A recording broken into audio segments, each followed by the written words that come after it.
النهارده هنعمل مع بعض من كيلو لبن قاطع. هنعمل الجبنة الكريمي في البيت بطريقة جميلة جدا ولذيذة، وهتنفع بقى معانا فطار او عشاء وسحور رمضان، والطعم بتاعها في منتهى الجمال.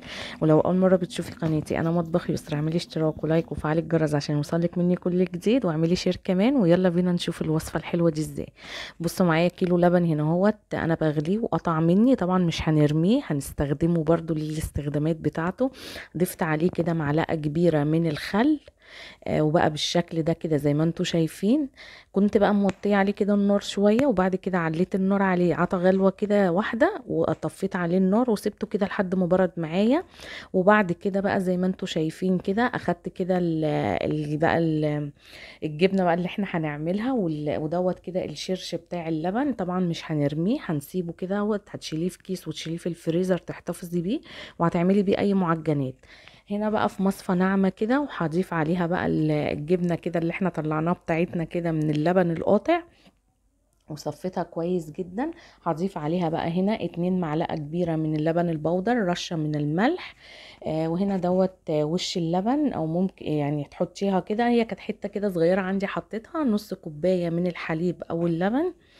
وهنا بقى نص كوباية من الزيت. اول حاجة هنضرب كده المكونات اللي احنا حطيناها كده مع بعض، نقلبها. وهضربها، ممكن تضربيها في الكبة او في الخلاط، انا استسهلت وعملتها كده ايه في بالهاند بلندر. هضربها بقى كويس جدا كده وهنعمها. بصوا لحد بقى ما بقت كده بالقوام ده، هبتدي بقى انزل كده ايه بالزيت عليها واحده واحده. دي كده نص كوب من الزيت علشان تتقل كده معايا، والقوام بتاعها يبقى حلو. حابه تضيفي جبنه مثلثات قطعتين كده او 3 فيها، تديكي طعم الجبنه، ممكن برضو تضيفيها، هتديكي برضو طعم جميل جدا.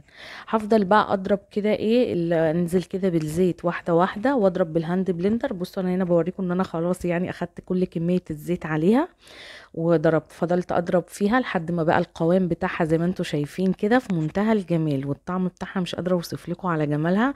بصوا بتتفرد معايا ازاي بكل سهوله. ولما بتحطيها في التلاجة برضو هتتقل معاكي شويه، وهتبقى جميله جدا. ولو عجبكم الفيديو ما تنسوش تعملوا لايك، واستنوني فيديوهات جديده. مع